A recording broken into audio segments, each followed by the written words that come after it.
Well, the EMOTIVA AIRMOTIVE review happened. It did. It did happen. Okay. I know there's a lot of confusion about these speakers. I mean, there's so many people wondering how these were even brought to market, which brings me to our first viewer question. Ben says, Andrew, are companies that hard up that they won't bring in expert, talking about you, Mr. Robinson, outside consultants to review or at least offer an opinion on the product before its final production approval? In my experience, directly and indirectly, it varies brand to brand, manufacturer to manufacturer, as far as the degree and level of testing that they do. For example, back in the day, at least, obviously I have not gone to Harman's factory in California in quite some time. But back in the day, at least, when they were developing a new loudspeaker, specifically the Revel Salon series, they invited a ton of people to double-blind test those speakers during development. And they even made sure that in-house they had anywhere of 15 or 20 examples of loudspeakers, from cost no object to I can't believe they're comparing this borderline free speaker to their $14,000 tower. And they would do all of this in a room that Harman has designed, which in my opinion is the single greatest evaluation tool for a loudspeaker. But it's an entirely robotic apparatus that takes all of the variables pretty much out of the equation. It's the single greatest A/B loudspeaker test I have ever been a part of. When I worked at EMOTIVA more than a decade ago, we also were developing a line of speakers at that time, several lines of speakers at that time. And I know from my perspective, I did tons and tons of A/B testing, and we used, or EMOTIVA used, one or two third-party individuals, aka speaker designers, in the development of those speakers. Now, ultimately, I did not have a final say over anything. I could just share my experiences, what I thought, what I liked, what I didn't like, blah, blah, blah, blah, blah. But the decisions were made well above my pay grade. But I do know that, at least when I was there, we did our best to test a lot of different things. And I often brought a lot of different products from my own collection, from my house, and brought them in to demo. For example, in one instance, while we were developing a new speaker, sadly, this speaker, to the best of my knowledge, never came to market. I brought my Bang & Olufsen 6000, BioLab 6000s in to compare, and that opened quite a few people's eyes as far as, like, see how this speaker's disappearing, that one isn't. And I've done the same with amplifiers with them in the past. But I've also spoken to a number of brands, and some very recently, that have admitted that, yeah, sometimes they don't always have every permutation of comparison product in-house to make.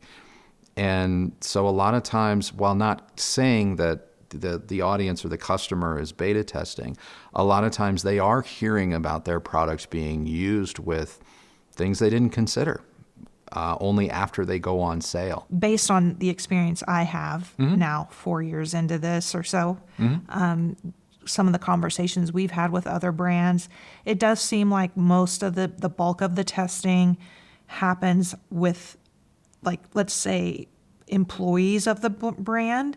And that could mean like that they're in various departments. They're not always like the engineers or people directly tied to building the product. Yeah. And then in some instances, there may be a very small group of outside people. Yes. That they do send products out in the initial testing phase, I guess, before it actually comes to market. But I don't feel like that happens very often. And I think with the recent, like the new kids on the block, a lot of that is a lot of their R&D, I think, is happening with their customers. Yeah. and hence you have tons of running changes. Yeah. So which is better? I guess that's a subjective feeling.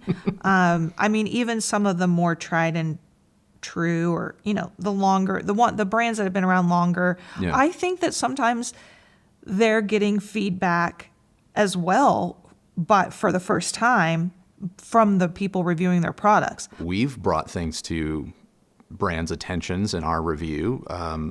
Anyone remember the Klipsch 1200 soundbar? Like, it's like, this didn't work. This is a problem, And the new one still doesn't. And the new one still didn't fix it, but hey, we brought it to their attention. I don't like that. And I don't know if it's resource driven, if companies, brands are tightening the belt a little bit, and it's just, this is one of the things that kind of falls by the wayside. It also appears like half of this industry, half of the consumers that patronize this industry don't seem to mind being the guinea pigs, while the other half, and I consider myself to be on the other half, I hate that. I hate being the beta tester. I think it really depends on the price point. I mean, I would agree with you. For some of the, like I was saying earlier, like the newer kids on the block, meaning the companies that have come out with, the lower priced DACs and amps and stuff like that, they're so cheap that I don't think customers mind, or they don't notice how much they're spending to be their R&D department, or how much that is, like, that feedback is really worth. Like, if you placed a value on that, you would be amazed, like, what that would cost to actually, like, if you were actually getting paid for your time and feedback, you probably would feel a little bit differently about how your involvement in how some products are developed and are changed over, even if it's just a period of a few months or so. Yeah. Oh, yeah. I mean, the people that, like to talk about products being kickstarted and stuff, I mean, if someone raises $50,000 to $200,000, $300,000, that's what a good QC department salary can cost, between one person, multiple people. It's like, you just saw what the what's the word I'm looking for? That's the value of letting your buying public do it for you. And I'm not saying that EMOTIVA is guilty of this. I'm not saying that EMOTIVA did not test their products before going out the door. They obviously work. They obviously perform. And judging by the sold out banners on their website, they are resonating with a certain type of customer. They absolutely are. Now, as far as consulting, we've not consulted. Like, we've never been paid to test a product before it's come out. Since starting this channel up 3.5, 4 years ago, no, I have not taken on any consulting contracts in over 5 years. My last one was 6 years ago. And it was in the pro audio space. I did some consulting for Argosy. Oh my God. Argosy. Oh yeah, I remember that. Yeah. And they make like furniture and stuff. They make pro audio furniture. And I was consulting with them on during the development of a new small in-home studio style desk. But I was one of like 12 or 13 people whose opinions they were gathering information from. But that was my last consulting gig. Yeah. Yeah, I just wanted to come back to that to make it clear. Yeah. We don't do that here. We don't do that. That would be a conflict of interest. Correct. All right, let's talk about the power that the Airmotives need, which I think was just as surprising to you and I as it was to the viewers. Yeah. Charles says, I'm glad that you pointed out how difficult they are to drive. Given their price, you would think EMOTIVA would have made them easier to drive off of an AVR, as that's primarily how most of the customer base will use these. Rodney Turner says, interesting that a low mid-price speaker really demands a high power amp to get it to sound good. This seems like a bit of a miss. So, I mean, how common is that really? Like, for more budget-friendly products, needing, that they would need an expensive component to sound their best. I mean, at least in my experience, it's not something I think we've run into that often. But what are your thoughts? I don't know if we've run into it that often. I have noticed, though, in the last year, 2 years, there are more and more speakers that are coming in at like that 4 ohm rating than I recall seeing back in the day. But this one's at odds with itself a little bit, in the sense that, you have that 90 dB sensitivity, and for those of you who are like, what does that even mean? In lay terms, it basically means that using 1 watt of power from 1 meter, or roughly 3 feet away, this speaker will produce 90 decibels of sound. Now, you may sit there and go like, then why does it need a big amp? As you add volume and distance, every time you want to go up 3 dB in volume, you have to double your power. But as you add distance, you also have to double your power. And so in the near field context, if you're at a desktop or whatever, which isn't really applicable to towers, if you're in a near field context desktop setup, yeah, you could probably get away with a lot of speakers using 5 to 10 watts of power. But in an open space like ours, or just a basic living room where you're sitting 3, 6, 9, 12, 15 feet back, it starts to add up. And then when you drop impedance, that also plays a factor. So even though this is a technically sensitive or efficient-ish loudspeaker, the fact that it's a 4 ohm, true 4 ohm speaker, not an 8 ohm that has a few 4 ohm dips, but a speaker that's primarily in the 4 ohm region that dips to maybe as low as like 2.8, 2.9 in some spots, that requires an amp with some capability. And the XPA line from EMOTIVA obviously can do that. I have a feeling they probably get calls, or people have inquired through various channels like, hey, I have a Onkyo 5100. And I'm just noticing like it just doesn't seem to work. Or I have a Marantz Cinema 70 and it's like really hot. What do you recommend that I do? And I'm willing to bet that the customer service people at EMOTIVA are talking people through the process of getting into quote separates. And I know some people commented like, is this a gateway to get people into separates? Is this loudspeaker designed to get people in? I don't know. That may be an unintended consequence, in which case, great, if you're EMOTIVA. Look, businesses are in the business of making money. Yeah. And whether was their intention of when they designed the speaker or not, I mean, that's obviously most likely what's happening, because they do want to help their customers. Yeah. And if they're not experiencing what they know they experienced, which, by the way, this speaker line was voiced on XPA. So yeah, no wonder your experience isn't all that you had hoped it to be. I don't think that there's a mustache twirling conspiracy behind the curtain as far as like, yes, this is going to get them into. I don't think anything like that's going on. I just think they designed a speaker with what they had.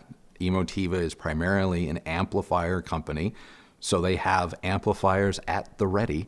And yeah, a lot of their stuff is very powerful. They market themselves as being very powerful. And that's often the thing that makes them great, because you're getting Krell-like power for hundreds or a few $1,000s as opposed to tens of thousands. But when it comes time to design an entry-level speaker, it might skew your perception of what everyone has. The thing about consumers, and this is not putting the blame on consumers, but we always try and get as much as we can for as little as possible. It's just human nature, whether that's about electronics, that's about anything. We want as much as we can for as little money as possible. And so if someone thinks or is being told like, an RZ50 could work with these. This is a hypothetical. I wouldn't actually use an RZ50, to be honest with you. They're going to click and go shopping for an RZ50. And they're going to see on the RZ50 page, maybe you would also be interested in this, and it's going to show you an Onkyo 5100. Well, that Onkyo 5100 is going to be $400 cheaper, or $400 cheaper. They're going to buy the 5100. They are. And they're going to be even worse off than if they had gotten the RZ50.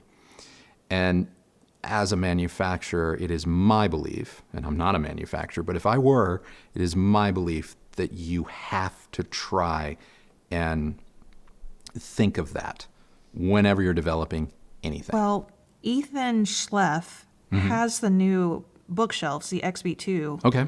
and the center. And The one we had? Yeah. Okay. The XC2. XC2, yeah. Yeah. And he was replacing some clips, the 280F 4 standards. I don't think we've ever had those. Yeah, those are older.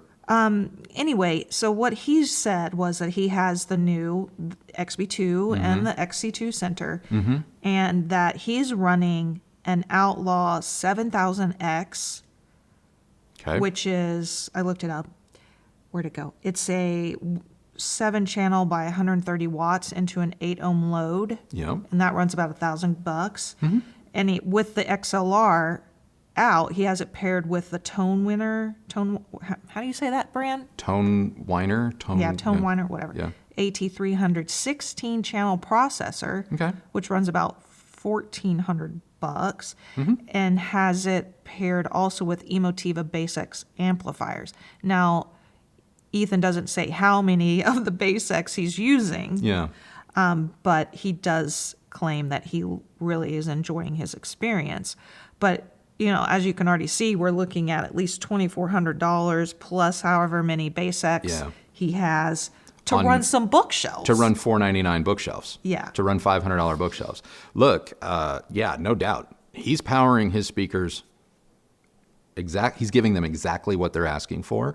And so it's just a matter of personal taste. And if he likes that sound, he's getting it. He is 100% getting it. I just don't think that the vast majority of people initially, who may buy these speakers, especially the bookshelves at under $500, are going to have that experience out of the gate. But I think they'll learn that it's not necessarily that much more expensive to get there. It's just very few budget speakers kind of require you to get there, if that makes sense. I mean, I know I was really kind of surprised at the issues, the Sony 5000 ES, which is like a $2,500 $2,000, $1,900. Receiver. I was really surprised it was Yeah. struggling. Like it was like ready to explode. Now you discussed the heat that was coming off the Sony in Yeah. your review. Yeah. And Sorry, I didn't include the heat gun photo, guys. My apologies. not that it shut anything down. No. But we also didn't let it run for very long either because it just was, it wasn't a good match. And Yeah. the thing was, it could have gotten bad. Yeah, with I the think heat. if I had let it play for the totality of a 2-hour movie, it probably would have gone into a thermal protect.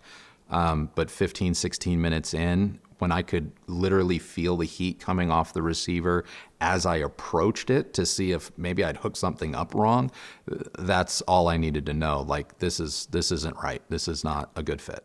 Well, Mike Dino, sorry, not sure what your last name is, had a similar experience. And he says, so this whole time I thought I was having AVR issues because it keeps flashing high heat at certain volumes. And now it seems like maybe it's the EMOTIVE Yeah. main speakers that's Yeah. causing it.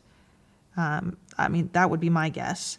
Yeah, it is one of the drawbacks to AV receivers, or most mass market AV receivers, is as you add more speakers and of course as you add more volume, that power rating goes down. It goes down. These AVRs do not produce their quote maximum power ratings all channels driven. They just don't. And that doesn't make them bad. That doesn't make receiver companies evil. It just is what it is. But when you try and put 5 or 7 of these, potentially these EMOTIVEs on something like that, and they're 4 ohms, I mean, there's only about a handful of obtainable or affordable receivers on the market that are honestly going to do these speakers justice. And a $2,000 receiver in the Sony, which can do the KEFs justice, which can do hell, even B&W 700 series, oddly enough, can do them justice. Boy, that's a big ask. I mean, $2,000 still a lot of money. Well, what receiver do you think you would probably need to turn to? An all-air motive? I don't, to be honest with you, given our experience, I wouldn't put a receiver on these unless I was using the receiver as a processor, in which case, yeah, go get a Cinema 70 with its preamp outs and go buy an XPA 5, 7, 9 channel, whatever, and then use the Cinema 70 as an 8K fully functioning preamp processor in its strict preamp mode.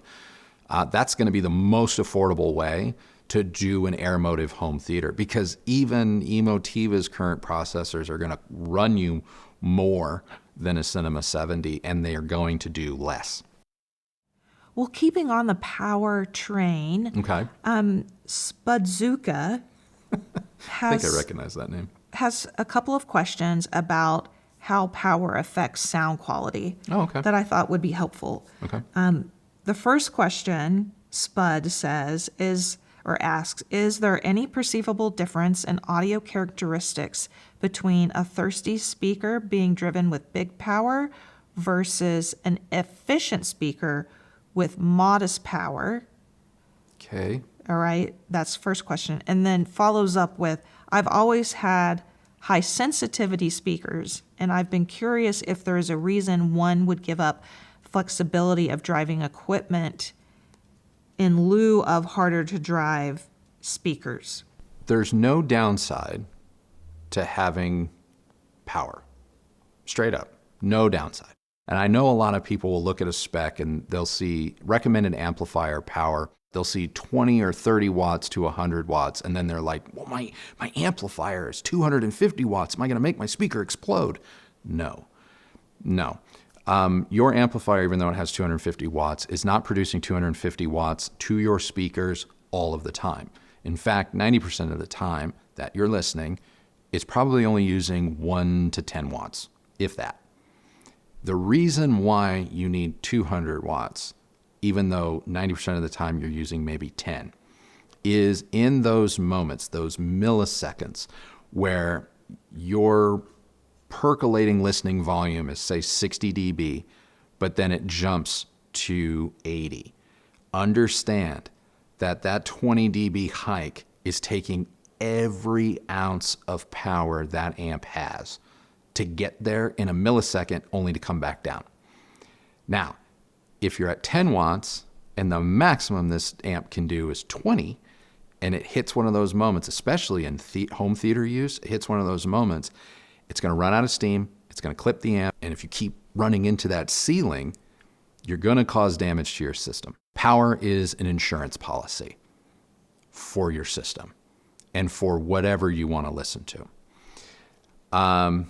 Is there, in any time that you can power any speaker properly, whether it's an efficient speaker or a not so efficient speaker, you're just minimizing the risk of damage. Is it possible, for example, to drive our Cornwall 4s on our 2-watt Deckware amp?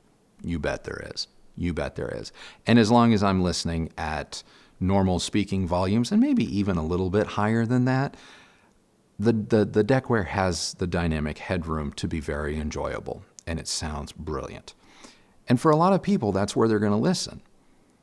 But if I really want to feel like I'm in the presence of the band in my living room, the Deckware doesn't get the job done. It doesn't. For that, I need to go up market. Now, I don't need to go crazy. I can get by with a 100-watt amplifier. Hell, I can get by with about a 45, 50-watt amplifier, as evident with our Canner. But that extra power matters, and you can hear it in a dynamic swing. You can hear that the amp is not trying to control itself, or the speaker is not running up against a power ceiling. And this is why you will sometimes see online or in user forums, you'll see a pair of Cornwall 4s and you'll see like Macintosh mono blocks. And then you'll see people in the comments and they'll be like, talk about overkill, you don't need that. They're technically right, but they're not right because the person's doing something wrong. You know what I mean? If that makes sense? Like, Do you need to go to Macintosh levels? Absolutely not. You don't. I mean, I don't blame you for doing it, but you don't need to. I mean, these are the same people that would see XPA monos, which are like 1,000 watts next to those and maybe not say anything. So understand that certain people's critiques on power may also be skewed a little bit by what they see as luxury spending, and not necessarily that the end user is just taking out an insurance policy to make sure that under no circumstances will their speakers ever be damaged. All right. Well, I want to wrap this up with a comment from Matthew McGowan. Okay. And there's two things I want to address within his comment, but the first one I want you to tackle. Okay. Matthew says, the power hungry and setup issues are a concern for me. I'm looking for small towers in my office stereo, which is jammed right into the corner. I would imagine these would not be ideal, or would they? 1 meter apart, 1 meter away, seated position. But I'm not Carl. I don't listen to anything over 65 dB max. Let me know what you recommend. I mean, that's a desktop setup. I mean, close enough. Like, yeah, that, I don't know, man. I don't think I would do that. Even if, I mean, you're still going to need something like a Basics A2 at a minimum, even at 60 dB-ish, to make sure that you get all of the articulation and control that these speakers require out, even sitting that close. But that close, I mean, even if they're pointed straight ahead, like that tweeter, if you're sensitive at all to high frequencies, that tweeter might get brutal. I mean, you sound like a candidate for maybe Q Acoustics, I think, is going to give you that level of appreciable detail. It's going to be way easier to power. Pretty flexible on placement, really great dispersion. So, you know, you'll probably be able to enjoy a slightly better, more broad soundstage, even that close, with something like a Q Acoustics little tower. And I'm not even saying go Concept 50. I'm saying like their new 50, 50-40, 50-40, 50-30, whatever it is. Gosh, man, I hate to say, I mean, this is going to come out of left field. I mean, if you want appreciable detail at low volumes, Bowers & Wilkins 600 series S3 towers, I mean, especially at the lower volumes, like you're going to hear a lot of contrast sonically with those speakers. They'll be a little bit easier to drive than these EMOTIVAs for sure. They're not my favorite speaker, but they are better, you know, Series 3 than Series 2. And especially if you're looking for something that's going to be intelligible at those lower volumes, it's probably not a bad place to look. It could be bright. It could be bright. I don't think the Q Acoustics are going to be bright, but I don't think it's going to be punishing or forceful quite the way that the XT2s have proven to be. Awesome. Okay. Well, I'm kind of mementoing Matthew's comment. Okay. At the very beginning, before he asked the question, he does say that he says, I heard them at Montreal Audio Fest. The EMOTIVAs. Yes. Okay. And they knocked my socks off. So I'm glad to hear your take. Kind of surprised by the review. Okay. And I really want to respond to his experience at the show. Okay. I mean, for me personally, I'm not surprised that these speakers impressed Matthew at the show. I mean, the first time I heard them, even I was dancing around the room a little bit. While Andrew, you know, you were showing one of our go-to demo scenes from Elvis. They were big, they were loud. Yeah. So I can totally see how some people will be blown away by the AirMotive speakers. Yeah. But you know, first impressions can be tricky. Sure. Which is why we really do live with the products that we review. I mean, I think it's really easy to get impressed by something, or conversely, not impressed at all at a first listen. But, you know, these speakers are a sledgehammer. The volume that they need to really perform, it's a lot. And for me, it was just too much for any sustained period of time. A great demo speaker. Really. They kind of are. Yeah. Not an entire movie speaker. No, I mean, if you're walking into a store. Yeah, it's like vivid mode. Yeah. Oh, God. Yeah. Yeah. So you're like, if you're walking into a store, or as Matthew did, into a room where there's a show happening and you're getting a 5-minute maybe little demonstration. Yeah. I would probably be like, whoa, it's a lot, you know? Yeah. And especially when you look at the price tag, you probably are like pretty impressed. Yeah. But frankly, these speakers were something else. And look, I'm not usually bothered by certain frequencies the way you are, Andrew. Yeah. I'm nowhere near as sensitive to high frequencies, probably because I don't have as good of a hearing. You don't hear them. Right. But there was something about the pressure that these speakers put out. Yeah. It made me feel like I was on an airplane, you know, when you're changing altitudes. Yeah. It was intense. Yeah. And at lower volumes, the speakers, they're pretty lifeless, in my opinion. Didn't really matter what was powering them. Nothing really helped how they performed at those lower volumes. So you really had to be listening at the higher volumes to really feel like you were getting anything out of the speakers. Right. And then at that point, you know, by then I was like, well, God, I have a headache. Yeah, set the timer. I can't do this. Yeah. And, you know, listen, if you're measurement obsessed, like if you really put a lot of weight into a graph, I get it.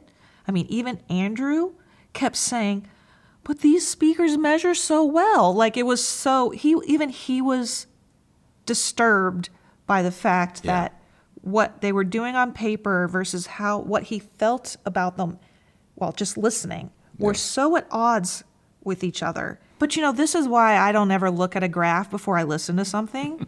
I think it's a lot harder to be impartial, especially if you're one that puts a ton of weight into measurements. So if you've watched somebody that hasn't even listened to these things talk about how great the graph is, I mean, I'm like, who cares? Yeah. What did you think of how they sound? Right. Because like Andrew found, the graph tells one story, and actually sitting down to listen tells a completely different one. So unfortunately, no, these are not for me. I know a lot of people turn to me for comments about intelligibility. If that's important to you, this speaker isn't it. Someone opined that I would probably say that I didn't hear shit. You're right. You're right. It was a garbled mess. Yeah. There was no intelligibility. It was pretty all over the place. At a regular volume. Yeah. You know? I'm not saying like rocking out. That's completely different. But even rocking out, I would argue intelligibility was pretty poor, because as you rock out, that tweeter, especially on axis, becomes all the more aggressive with volume. And while it's not that it's becoming distorted, it's just its presence is just making itself known. It is hot. Yeah. And there was a boxiness, a chestiness to actor dialogue that was causing more problems for me. Yeah. So if you need something that's going to be intelligible, I just don't think that this is going to be a good option. But I will say that I absolutely love the way these speakers look. I thought they were pretty speakers. They're very minimalistic. I applaud EMOTIVA for making a more sophisticated speaker. I'm very, very impressed with how they have been designed. Oh, yeah. I mean, because the physical size of them is very reminiscent of the Concept 50s from Q Acoustics. Like they just did not dominate the space visually. So I'm with you. So that's it. That's it? Yep. Okay. What episode was this? 12? 12. 12. 12. Episode Welcome 12. to episode 12 of Welcome Unplugged. to episode 12. See you later. Thanks so much, guys, for watching. Hope this was helpful. Yeah, we really appreciate EMOTIVE for sending these speakers out to us to test. That was really awesome of them, and we appreciate being among the first to bring you this stuff. Obviously, we too wish we'd maybe come to a different conclusion, but Oh, 100%. nevertheless, big ups to the brand Yeah. for sending these out. And I just want to say, like, I know there was one person, and I'm not focusing on this one person. I don't even remember who they were, but it's not. I know people like love to see a product get put to task, I guess. Sure. But we don't enjoy that. Like, We take zero joy in it's not stuff fun. like this. It's not fun. No. So there's none of that going on, just No. for the record. Anyway, that's it for us today. So thank you guys so much for watching. Tune in Sunday. A brand that my girl has been chasing down for 4 years is finally coming to the channel. And no, it's not Nakamichi. And it's not the dragon. Forget that. No, this is way cooler, and we're super thrilled that they're finally on the channel. So tune in Sunday for a brand we have never reviewed before. Till then, guys, thank you so much for watching, and have a good rest of your day.